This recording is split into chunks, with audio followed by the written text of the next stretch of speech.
Entonces, para el diagnóstico de insuficiencia cardíaca necesitamos descubrir, o sea, la meta principal es descubrir signos y síntomas de presiones incrementadas tanto de la aurícula derecha como de la aurícula izquierda. Acá tenemos un gráfico en el cual se ve un paciente con insuficiencia cardíaca con manifestaciones de presiones incrementadas de la aurícula izquierda, tales como son la disnea, todas las variedades de disnea, la ortopnea, la disnea paroxística nocturna, los crepitantes bivasales, la congestión pulmonar, ¿no? Y la ortopnea. Si tenemos signos incrementados en la aurícula derecha, vamos a tener más bien ingurgitación yugular, vamos a tener hepatomegalia, ascitis, edemas, ¿no?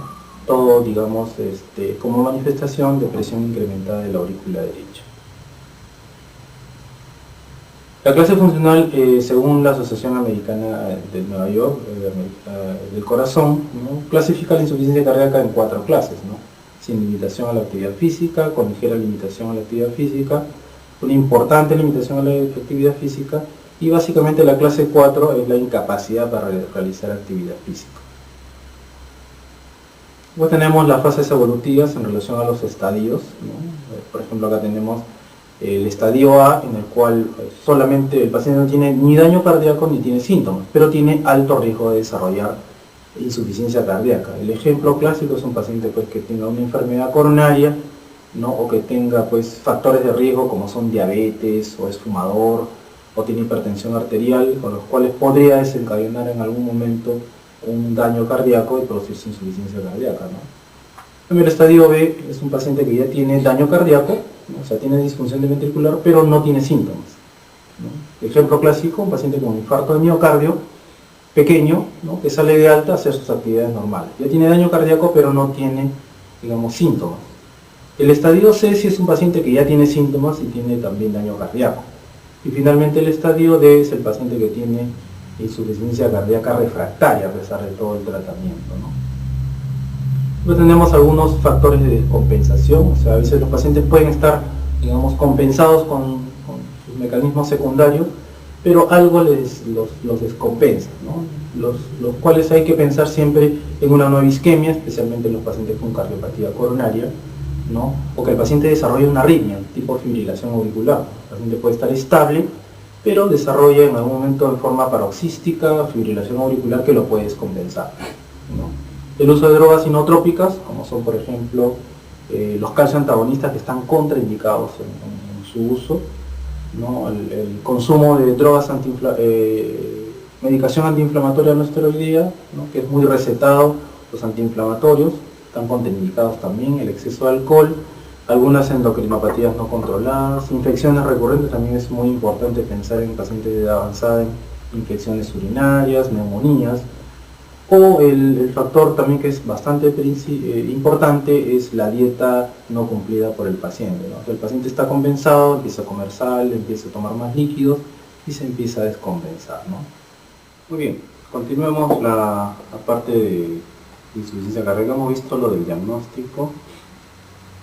Algunos exámenes de laboratorio que tenemos que tener en cuenta en todo paciente con insuficiencia cardíaca es tomarle un hemograma completo para saber más o menos cuánto tiene de hemoglobina y saber si es que tiene alguna infección, un examen de orina buscando proteinuria, daño renal, ¿no? La evaluación de los electrolitos como el sodio, potasio, el calcio, el magnesio es importante para el manejo del medio interno, ¿no? Uricreatinina es muy importante para saber cómo contamos, o cómo vemos el riñón del paciente con insuficiencia cardíaca, ¿no? Y definitivamente un paciente que tiene insuficiencia cardíaca y a la vez tiene una disfunción renal, el pronóstico va a ser peor, ¿no? La glicemia usualmente pues, en pacientes que se sospecha que sean diabéticos, ¿no? También debemos tener en cuenta pedir un perfil de función hepática, una ecografía abdominal para descartar que no haya, digamos, alguna anomalía asociada, ¿no? Perfil tiroideo en algunos pacientes donde se pueda sospechar hipo o hipertiroidismo. Un perfil de coagulación, porque usualmente muchos de estos pacientes estamos pensando también en darles heparina profiláctica o anticoagulación por alguna arritmia asociada, ¿no? Dentro de los exámenes cardiológicos ya netamente, siempre hay que tomar un electrocardiograma de 12 derivaciones, buscando pues signos de isquemia, isquemias nuevas o infartos nuevos que de repente lo pueden haber llevado a la descompensación, ¿no? O arritmias nuevas que esté desarrollando el paciente, ¿no? Asimismo una placa de tórax para ver si es que de repente ha desarrollado alguna neumonía o una enfermedad pulmonar asociada, ¿no? Y bueno, con estos elementos el paciente debe ir a un ecocardiograma Doppler color bidimensional, ¿no? Que ya básicamente con eso nos va a dar el diagnóstico más preciso de la etiología y de la alteración hemodinámica que tiene el paciente. Pueden haber otros estudios también de imágenes como son el ecocardiograma con dobutamina, estudios de perfusión miocárdica, son estudios de medicina nuclear, ¿no? Para valorar isquemia, viabilidad miocárdica, pero eso ya depende mucho de lo que se esté sospechando, ¿no? En pacientes que tienen pues sospecha de isquemia coronaria, la arteriografía coronaria va a ser también un examen importante para dilucidar esta patología. Hay otros exámenes o otras pruebas diagnósticas como son por ejemplo los marcadores, ¿no? Como son el péptido natriurético tipo B, que puede tener tanto una importancia en la evaluación de pacientes que van a los servicios de emergencia o en quienes el diagnóstico de insuficiencia cardíaca no sea muy preciso, ¿no? En ello se puede hacer un dosaje de péptido natriurético tipo B y se puede, digamos, con eso afirmar que este paciente, pues donde hay un poco de duda, tenga pues una insuficiencia cardíaca, ¿no? En otros países incluso están haciendo dosaje de noradrenalina, ¿no?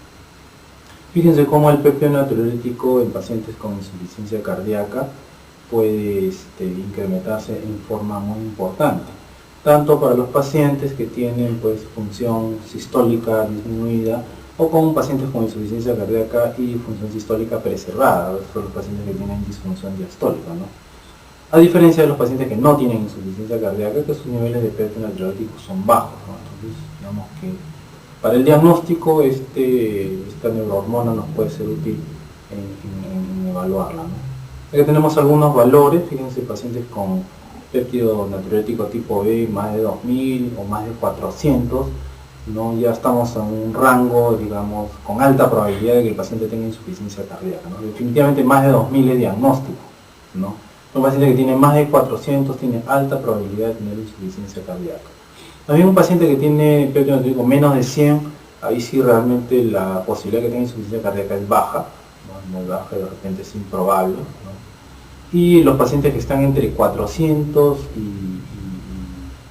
y 2000, digamos, que tienen también alta probabilidad, ¿no? En ellos de repente habría que hacer juicio clínico más el dosaje hormonal para hacer el diagnóstico, ¿no? La mortalidad en este estudio Framingham es muy alta, fíjense que los pacientes con insuficiencia cardíaca, varones, el 62% se mueren a los 5 años, ¿no? Las pacientes mujeres, el 42% se están muriendo a los 5 años, ¿no? Y después de los 9 años, el 75% de los pacientes ya están fallecidos, ¿no? La muerte súbita es una causa de muerte en el 25% de pacientes hombres y en el 13% de pacientes mujeres, ¿no?